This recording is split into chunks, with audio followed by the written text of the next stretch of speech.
Baik, silakan dibaca. Sunnah-sunnah khutbah hari raya. 1. Kalau salat hari raya itu dikerjakan dengan berjamaah, maka disunahkan untuk berkhutbah dan itu dikerjakan setelah salat hari raya. Adapun segala rukun-rukunnya juga sunat-sunnahnya sama seperti khutbah Jumat, bukan pada syarat-syaratnya.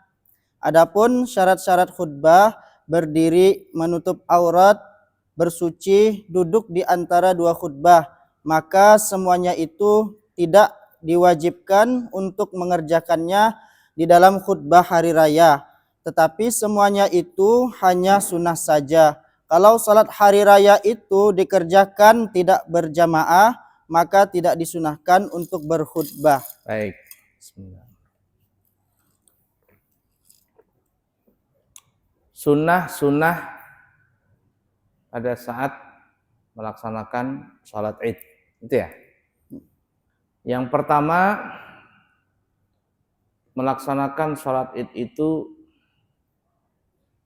dianjurkan dengan cara berjamaah.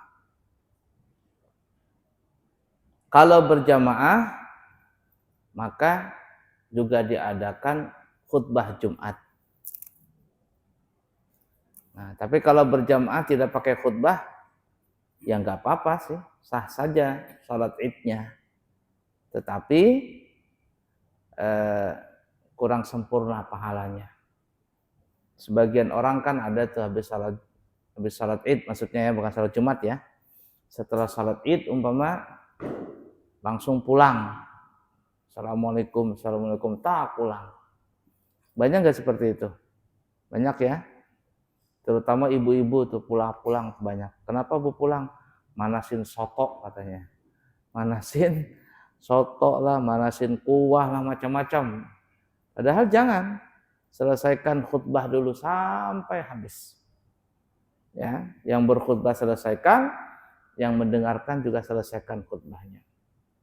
Selesaikan mendengar khutbahnya. Nah, jadi sholat Id ini boleh dikerjakan dengan dua cara. Yang pertama berjamaah. Kalau berjamaah pakai khutbah Jumat. Khutbah hari raya, salah terus ngomongnya. Disunahkan khutbah hari raya. Tapi kalau tidak berjamaah, tidak ada khutbah. Sendirian sholat Id gitu. Siapa yang mau dengerin khutbahnya? Ya, umpama perempuan begitu sholat Id ya, boleh. Tapi tidak ada pakai khutbah. Nah, khutbah hari raya ini dikerjakan setelah selesai salat Id. Jadi setelah salat Id selesai, lalu berkhutbah. Berapa kali khutbah?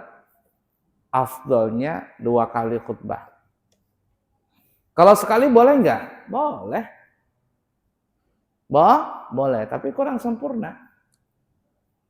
Tidak sempurna. Sekali boleh aja khutbah. Saya pernah waktu hari raya Idul Adha, waktu dulu ya, lama sudah mungkin ada 30 tahun ya. Waktu dulu umur 19 tahun ditugaskan sama petugas ya, sama untuk khutbah hari raya Idul Adha di Bontang. Di Bontang. Jadi ada perwakilan mana gitu, sudah berangkat saya naik pesawat, dijemput pakai dijemput pakai pesawat.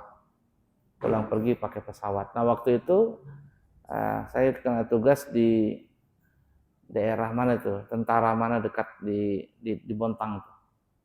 Nah, jadi di situ jadi khutbah hari raya. Nah, waktu itu sekali aja khutbahnya. Karena ada yang minta cuma sekali aja khutbahnya, nggak usah 2 kali khutbah. Jadi sekali khutbah langsung ditutup sama doa. Kayak orang ceramah. Ditutup langsung pakai doa. Boleh? Boleh. Sah. Tapi ya tadi kurang sempurna. Karena khutbah hari raya ini rukunnya sama seperti halnya rukun khutbah Jumat, tetapi secara syarat itu tidak diwajibkan.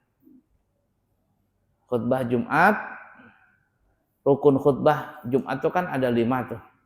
Alhamdulillah, sholawat, ayat, wasiat takwa, ayat, dan doa. Dan doa. 5 ini. Rukun khutbah baik hari raya ataupun Jumat sama ini. Alhamdulillah. Apalagi tadi? Salawat kepada Nabi Muhammad sallallahu alaihi wasallam, wasiat takwa, membaca ayat dan doa. Dari segi rukun sama, tapi dari segi syarat itu tidak wajib. Artinya kalau seandainya sang khatib ini berkhutbah ternyata dia tidak berwudu, khutbahnya sah enggak? Sah. Tapi kalau khutbah Jumat Tidak. sang khatib batal ketika dia berdiri, naudzubillah min dzalik, nasallallahu alaihi berdiri umpama tiba-tiba kentut buang angin, boleh enggak diteruskan khutbah Jumatnya? Tidak boleh. Tidak boleh, harus turun, ganti dengan yang lain. Kalau enggak ada yang ganti, Pang, ya tunggu dulu, wudu dulu baru khutbah lagi. Kalau jaraknya dekat, terusin saja. Tapi kalau jaraknya lama, turun dari mimbar lama begitu sampai 10 menitan, ulang lagi khutbahnya dari awal. Rukunnya saja, enggak usah ceramahnya. Rukunnya saja diulang. Nah, tapi kalau hari raya, khutbah hari raya Idul Fitri atau Idul Adha, tidak berwudu, enggak apa-apa. Apalagi, kemudian umpama kelihatan aurat umpama, itu tidak membatalkan khutbah. Terus saja khutbahnya. Ya tadi, jangankan tidak berwudu, enggak ada khutbahnya aja sah. Enggak ada khutbahnya aja sah salat Jumat, salat hari raya itu. Paham ya? Nah, jadi seperti itu. Jadi jangan khawatir orang yang khutbah Jumat itu ada enggak ada, itu tidak membatalkan salat Idnya. Lain Jumat, kalau Jumat itu satu kesatuan dengan keduanya, itu antara salat dengan khutbah Jumat itu satu kesatuan. Ya, berbeda tapi satu tapi berbeda. Artinya ini saling berkaitan. Saling berkaitan antara salat dengan khutbah Jumat. Tapi kalau salat Id tidak. Mudah dipaham kira-kira ya? Nah, itu. Baik, lanjut.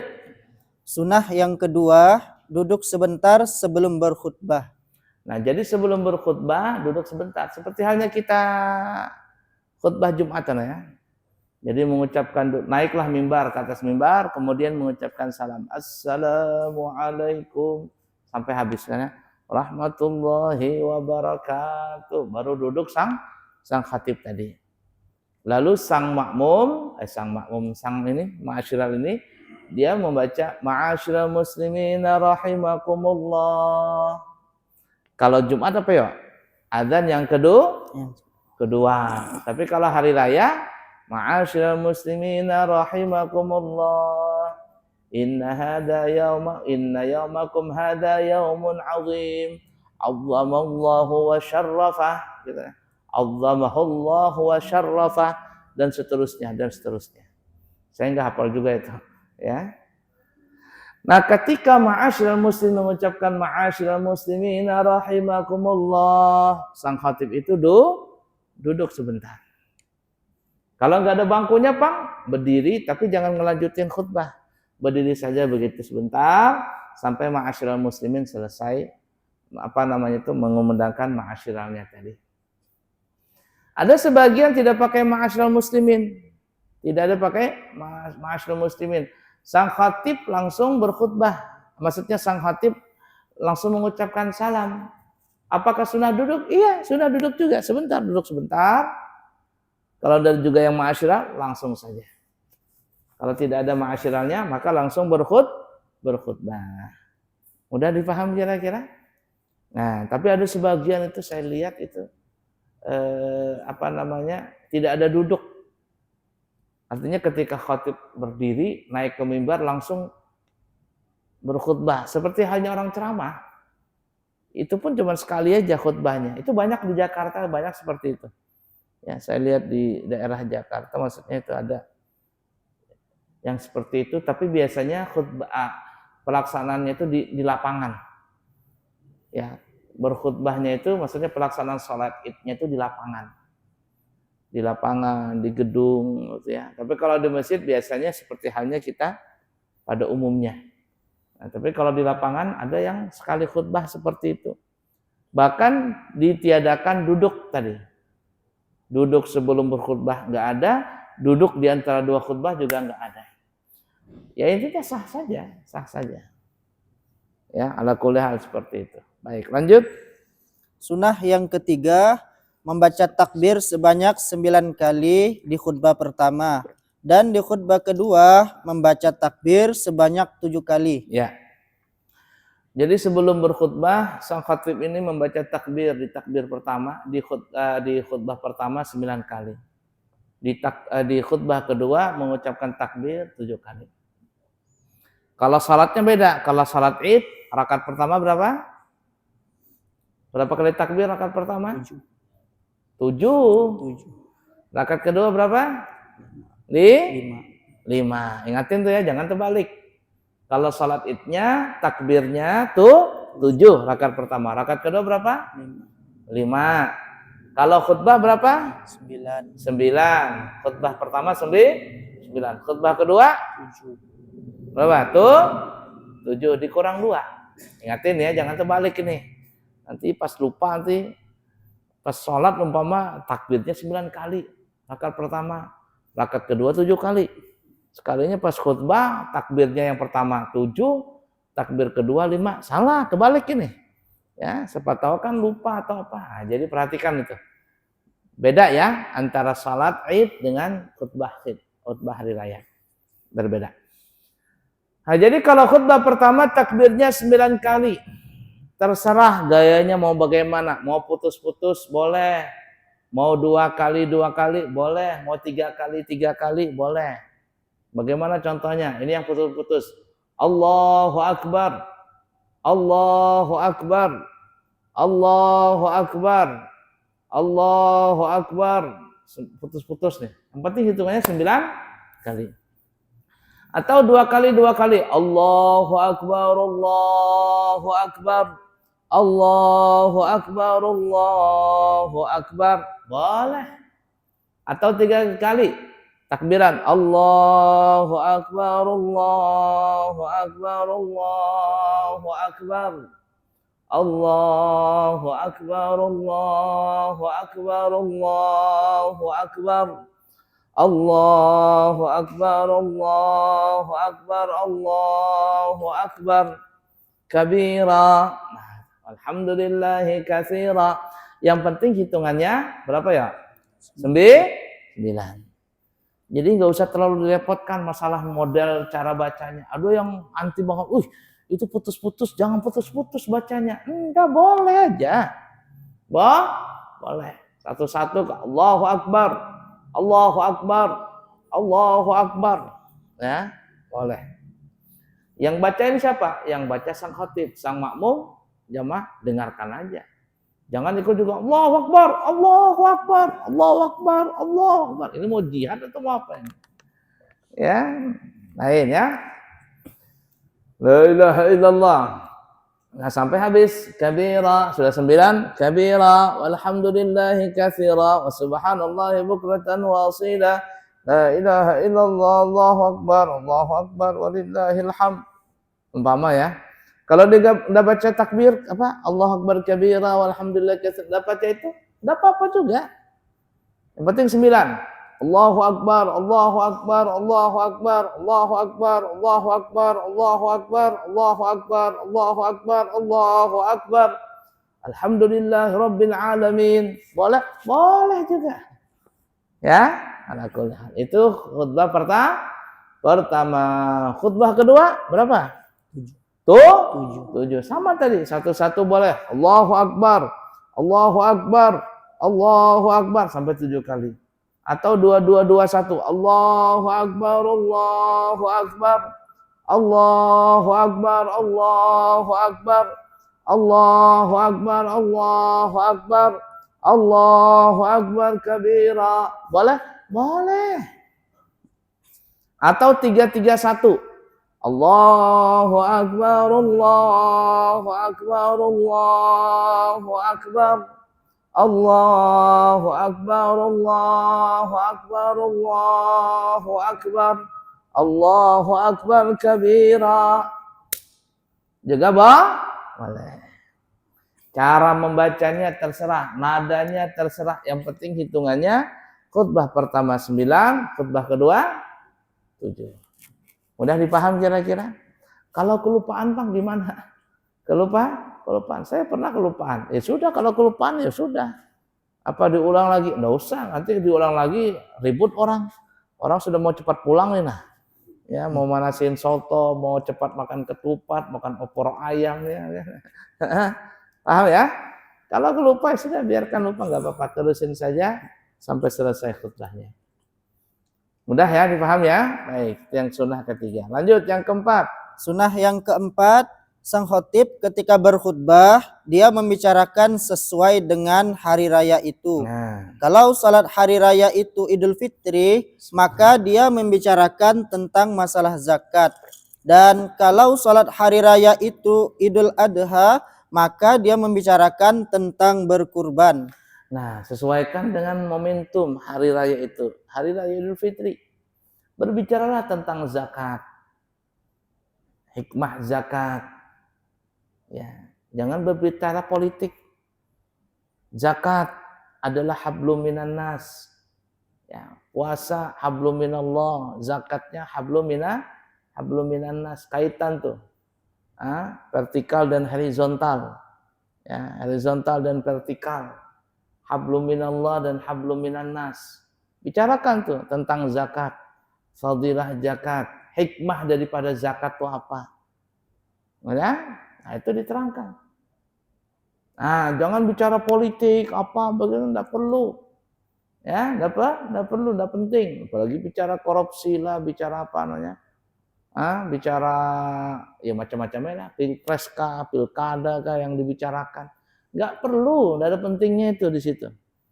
Ya, jadi zakat, hikmah tentang zakat, fadilah zakat. Atau yang berkaitan dengan itu, Ramadan kemarin, semangat Ramadan jangan pudar, semangat zakat jangan pudar. Terus itu dilestarikan sampai kapanpun juga. Walaupun kita sudah meninggal dunia, lanjutin. Semangat puasa, semangat zakat, semangat Ramadan terus selalu ada. Ya. Nah, kemudian kalau Idul Adha bicara tentang kurban. Ya, bicara tentang kurban, fadilah kurban, hukum kurban, apalagi hikmah daripada kurban. Bicarakan kurban tadi. Supaya apa? Supaya orang tertarik untuk berkurban.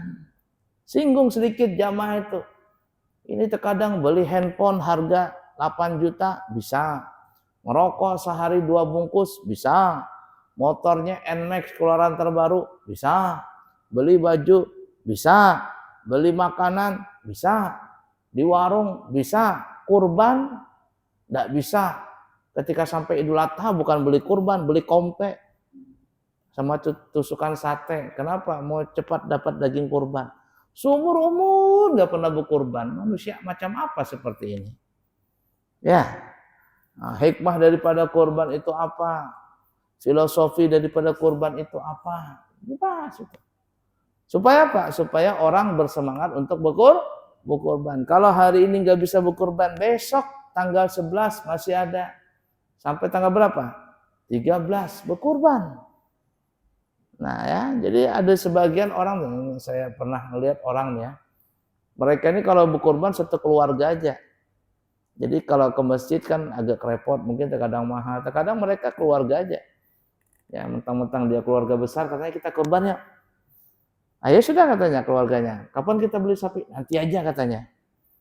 Tunggu tanggal 12 beli sapi kita. Kalau sebelum hari raya Idul Adha kan mahal tuh. Ya enggak? Yang harga biasa sapi umpama 12 juta itu bisa sampai 20 juta itu harganya. Tapi kalau sudah mau dekat hari raya makin berkurang harganya.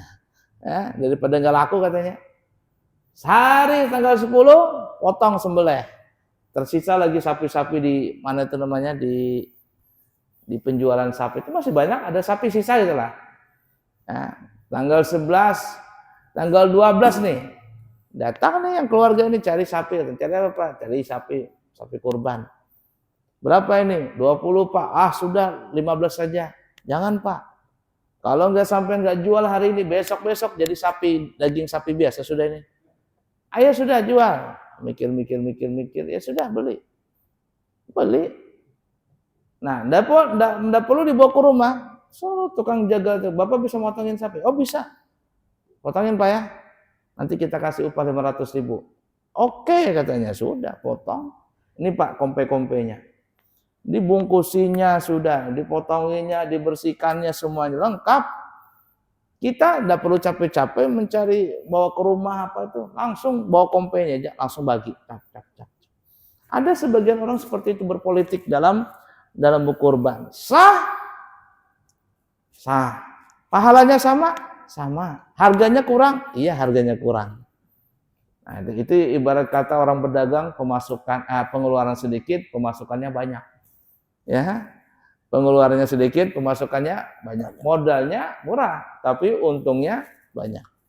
Jadi agama itu bisa juga dipolitikin, bisa menghasilkan pahala gitu.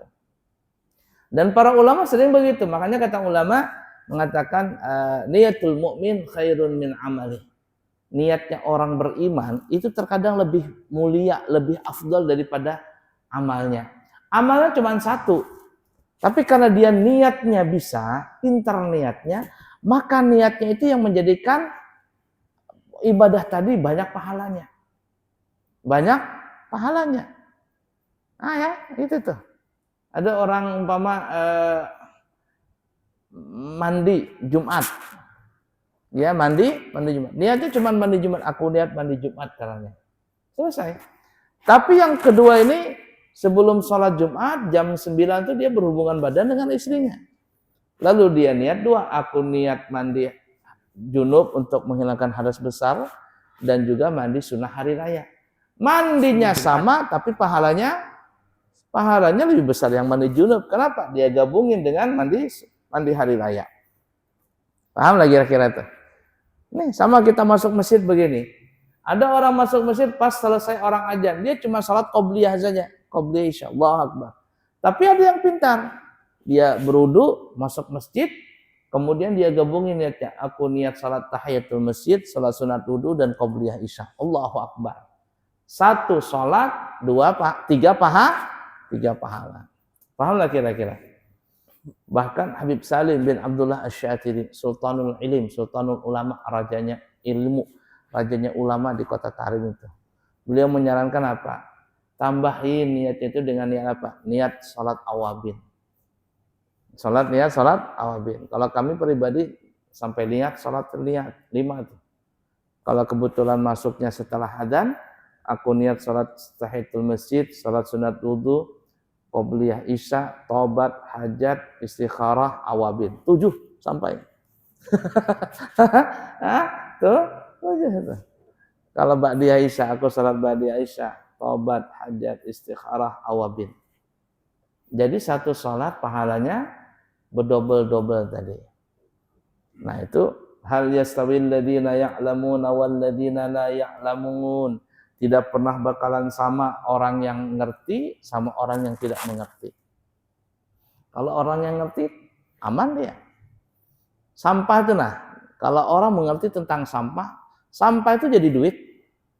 Sampah jadi duit. Tapi kalau orang yang tidak mengerti dengan sampah, tidak mengerti tentang sampah, jangankan sampah, barang yang bagus saja bisa jadi sampah, apalagi memang sampah beneran. Jadi kita ini harus mengerti ilmu tadi dan kemudian kalau sudah mengerti dipraktekkan. Udahlah dipaham kira-kira. La ilaha illallah sampai mana tadi itu? Nomor 4 tadi apa? Nomor 4. Jadi kalau khutbah itu menyesuaikan. Nah, menyesuaikan dengan keadaan. Kalau Idul Fitri tentang zakat, hikmah zakat kan ya, fadilah zakat dan sebagainya. Kalau hari raya Idul Adha bicara tentang kurban, hikmah kurban, hukum kurban, fadilah kurban dan seterusnya. Ya, ala kulli hal. Lanjut. Masalah-masalah. Masalah-masalah. A. Disunahkan untuk mengucapkan tahniyah selamat hari raya. Adapun kalau hari raya Idul Fitri, maka waktu tahniyahnya dimulai dari terbenam matahari di malam tanggal 1 Syawal. Dan adapun kalau hari raya Idul Adha, maka waktu tahniyahnya dimulai daripada dimulai dari pagi hari Arafah, yaitu tanggal 9 Zulhijjah. Nah, kemudian kita disunahkan mengucapkan tahniyah, mengucapkan selamat. Selamat Lebaran Idul Fitri, selamat Lebaran Idul Adha. Sunnah hukumnya. Sampai dibikin lagu. Selamat hari Lebaran minal aidin wal faizin. Gitu kan ya. Maafkan lahir dan batin. Lagunya apalah itu, terserah aja lagunya. Tapi ingat, kalau Idul Fitri ini sunnah mengucapkan tahniyah itu dimulainya kapan? Dimulai setelah masuk maghrib di malam tanggal 1 Syawal. Jadi di malam hari rayanya mulai sudah masuk maghrib, Allahu Akbar, sudah pasti ini malam hari raya, sudah. Dari situ kita mulai ucapan selamat, kirim SMS, kirim WA, kirim Instagram, kirim ini, kirim, silakan. Kalau zaman dulu kan pakai surat, kirimin surat. Sedikit lagi kirim kartu ucapan lebaran, naik sedikit VCD. Kartu VCD itu, kaset VCD dibikin ucapan lebaran. Naik terus sampai sekarang nggak repot-repot lagi ya. Tinggal main main di WhatsApp di mana-mana sudah, silakan itu. Tapi ingat, mulainya di malam lebaran.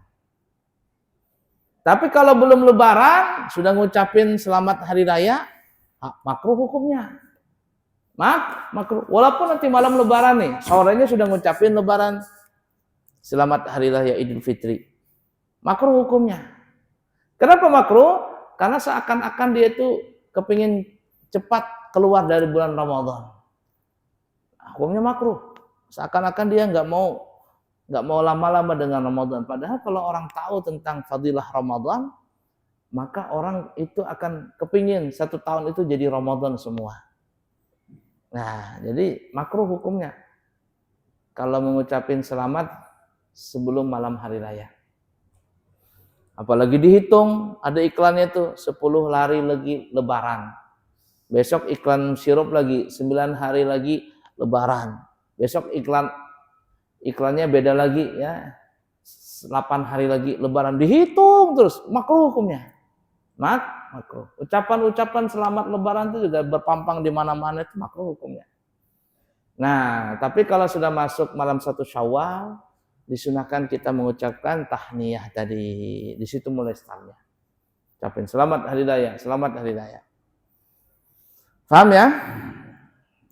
Kalau mulut tidak lagi bisa berucap, tangan tidak bisa berjabat, kaki tidak bisa lagi melangkah. Wah, gitu kan ya pepatah-pepatahnya itu. Maka segeralah ke rumah sakit karena itu gejala stroke katanya. Padahal maksudnya tidak bisa bersuah ya.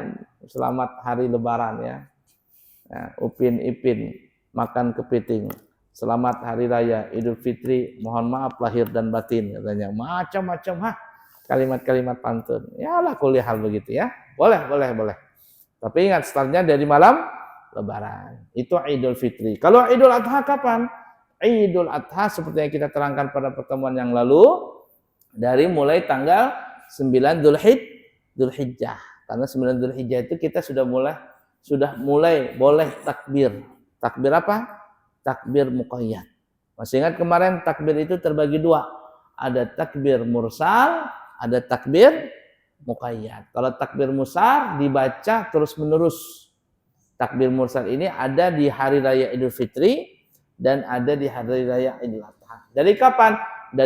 Dari masuk maghrib malam hari raya ya Idul Fitri atau Idul Adha, dan berakhirnya sampai kapan? Sampai sang khatib atau sang imam mengucapkan takbiratul ihram. Berakhir sudah takbir mursal. Nah, yang kedua takbir muqayyad. Takbir muqayyad ini hanya ada di hari raya Idul Adha, tidak ada di Idul Fitri. Kapan dibaca takbir muqayyad? Nah, takbir muqayyad ini artinya adalah takbir yang dibaca setelah pelaksanaan salat fardu, termasuk fardu kifayah. Dari kapan? Dari tanggal 9 Dzulhijjah. Masuk maghrib nih, masuk waktu subuh. Setelah salat subuh tanggal 9 Dzulhijjah, takbiran sebentar. setelah itu stop. Kemudian salat zuhur, setelah salat zuhur takbiran sebentar. Kemudian stop. Lanjut masuk waktu asar. Tanggal berapa itu? 9 Dzulhijjah. Setelah salat asar takbiran lagi. Sebentar saja bisa selesai. Masuk maghrib malam lebaran takbir terus menerus, terus sepanjang malam takbiran. Nah, sampai kapan? Sampai nanti pelaksanaan salat Id. Setelah itu selesai dah takbir mursal diganti dengan takbir muqayyad. Nah, habis salat zuhur takbiran, habis salat asar, terus setiap selesai salat fardu. Sampai kapan? Sampai berakhirnya tanggal 13 Dzulhijjah. Jadi berapa hari takbir muqayyad? Semuanya adalah totalnya 5 hari. 9, 10, 11, 12, 13. Mudah dipaham kira-kira? Nah, itu ya. Sunnah mengucapkan selamat hari raya. Ya. Selamat itu sunnah mengucapkannya. Lanjut. Kalau ternyata diketahui bahwa sebelum tergelincir matahari di tanggal 30 Ramadan, ternyata hari itu adalah hari raya Idul Fitri, dikarenakan ada seseorang yang menyaksikan tadi malam melihat bulan sabit, maka mereka semuanya itu wajib berbuka puasa dan mereka dianjurkan untuk mengerjakan sholat hari raya dengan berjamaah secara tunai. Tetapi kalau diketahui setelah tergelincir matahari bahwa hari itu adalah hari raya, maka mereka mengerjakan salat hari rayanya dengan cara diqadha. Dan kalau seandainya diketahui setelah terbenam matahari bahwa hari itu adalah hari raya, maka mereka mengerjakan salat hari rayanya pada besok pagi secara tunai. Kayaknya sudah dibahas ini ya. Hah? Lupa, perasaan sudah ini. Baik, sudah atau belum, enggak apa-apa dah ya. Nah, jadi kalau seandainya nih, ini tanggal 30 Ramadan ini, simpang siur nih berita nih. Hari raya ke hari ini atau besok? Ya? Karena kan dalam bulan Hijriah, hitungan harinya itu cuma ada 2 kali aja, ada 2 aja. Dalam sebulan nih, ada yang 29 hari, ada yang 30 hari, nggak ada 28, nggak ada 31, cuman ada 2 saja. 29 atau 30, bolak-balik di situ saja. Nah, yang jadi masalah ini tidak menentu. Kenapa? Karena kita melihat patokan bulan sabit. Kalau bulan sabit berarti masuk tanggal 1 bulan pertama. Kalau sudah tidak ada berarti ya sudah disempurnakan menjadi 30 hari. Nah, hari ini umpama tanggal 30 Ramadan. Cuman simpang siur, apakah hari ini tanggal 1 Ramadan, tanggal 1 Syawal, ataukah 30 Ramadan. Simpang siur, tidak ada berita nih ya. Akhirnya puasaan di tanggal 30 itu. Sekalinya jam 11 siang nih, ada kabar, pemerintah mengumumkan. Tadi malam katanya ada kesalahan, kata pemerintah nih ya. Ada kesalahan ini, bla bla bla dan seterusnya. Kami larat bahwa hari ini adalah hari raya Idul Fitri, tanggal 1 Syawal. Padahal kita kan puasaan dari hari itu. Ketika sudah resmi dari pengumuman pemerintah, maka wajib semuanya hari itu berbuka. Kenapa? Karena hari ini adalah tanggal 1 Syawal. Lalu salat Id dilaksanakan? Iya, salat Id dilaksanakan. Secara tunai? Iya, secara tunai. Kenapa? Karena dilaksanakannya sebelum masuk waktu zuhur.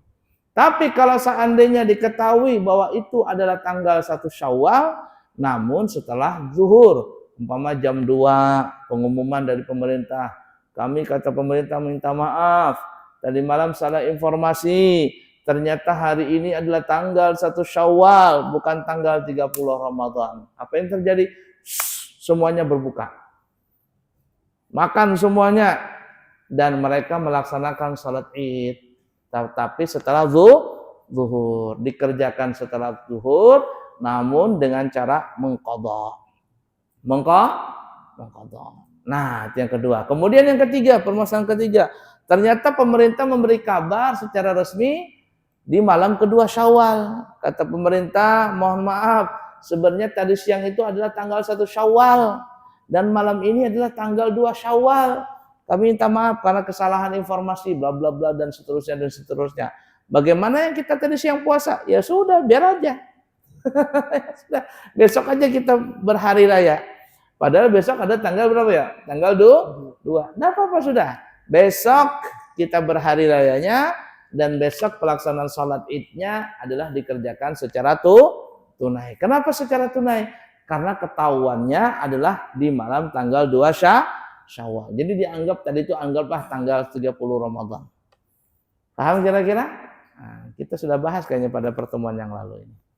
Baik, ada lagi? Ini takbir mursal sama muqayyad sudah. Nah, sudah semua itu kayaknya. Ya. Keterangan. Nah, masih ingat ya? Kayaknya sudah dibahas semua itu. Apalagi lanjut tuh? Habis. Habis, keterangan aja. Hari raya? Masih hari raya, tapi keterangan. Berapa menit lagi? 2 menit. Masih lama. Hah? 7 lagi. 7 menit. Coba baca keterangannya apa itu? Keterangan. Pendapat Imam Ibnu Hajar, beliau mengatakan bahwa dimulainya takbir muqayyad itu adalah dari setelah mengerjakan salat subuh. Dan adapun pendapatnya Imam Ramli, beliau mengatakan bahwa dimulainya itu adalah dari sesudah masuk waktu salat subuh walaupun belum melaksanakan salat subuh. Nah, itu. Jadi kalau Imam Bapak Ibnu Hajar, Imam Ramli sesudah salat subuh. Kalau Imam Ibnu Hajar, Imam Ramli. Imam Ramli kapan? Tadi lupa. Enggak fokus. Ulangin baca.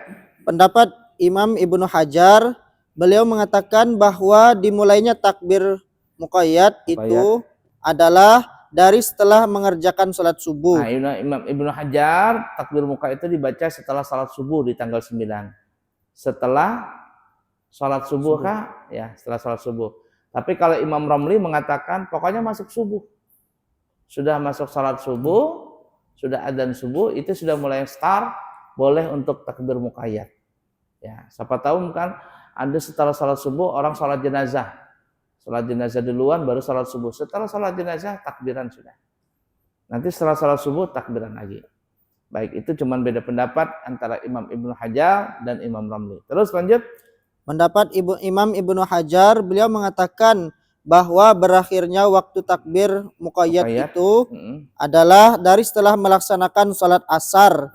Dan adapun pendapatnya Imam Ramli, beliau mengatakan bahwa berakhirnya itu adalah sampai tenggelam matahari. Nah, kalau Imam Ibnu Hajar berakhirnya setelah salat asar. Setelah salat asar, akhir sudah takbir sedikit selesai. Tapi kalau Imam Ramli sampai masuk tenggelam maghrib, alias tenggelam matahari tanggal 13. Artinya setelah salat asar takbiran sebentar, kemudian umpama setelah salat asar ada orang salat jenazah, maka setelah salat jenazah disunahkan lagi takbiran. Nah, enggak apa-apa, itu beda pendapat. Lanjut. Adapun bagi orang-orang yang berhaji, maka mereka itu bertakbiran dari zuhur tanggal 10 Zulhijjah sampai akhir subuh hari tasyrik, yaitu subuh tanggal 13 Zulhijjah. Dikarenakan salat zuhur adalah salat yang pertama kali yang dia akan laksanakan setelah bertahallul. Dan salat subuh adalah akhir salat yang dia melaksanakannya sebelum nafar tsani. Nafar tsani, ya. Bagi orang yang berhaji, takbirannya adalah tanggal 10 Dzulhijjah setelah zuhur. Berakhirnya takbiran mereka adalah setelah salat subuh di tanggal 13. Intinya seperti itu. Lanjut. Takbiran mursal di hari raya Idul Fitri itu lebih afdal dari takbiran mursal di hari raya Idul Adha. Ya, Idul Fitri adalah takbirnya lebih afdal daripada Idul Adha. Takbir mursal, malam takbiran hari rayanya. Lebih afdal Idul Fitri daripada Idul Adha. Lanjut, masih banyak? Takbiran muqayyad di hari raya Idul Adha itu lebih afdal dari takbiran selainnya. Nah, takbir hari raya muqayyad di hari rayanya tanggal 10-nya itu lebih afdal daripada takbir muqayyad tanggal 11, 12, 13. Lanjut? Habis. Habis? Baik, cukup sekian. Nanti apalagi permasalahan Salat khusuf. kusuf. Nah, selanjutnya kita akan akan datang membahas salatul kusufaini, salat salat gerhana matahari dan gerhana bulan. Gerhana matahari dan gerhana bulan. Bagaimana salat gerhana matahari dan gerhana bulan? Nah, itu mirip-mirip dengan seperti salat hari raya. Mirip-mirip. Cuman ini adalah ketika terjadi gerhana. Baik, kita cukup dulu. Insyaallah kita sambung di kesempatan yang akan datang. Subhanakallahumma wa bihamdika asyhadu an la ilaha illa anta astaghfiruka wa atubu ilaihi wa akhiru kalam. Wassalamualaikum warahmatullahi wabarakatuh.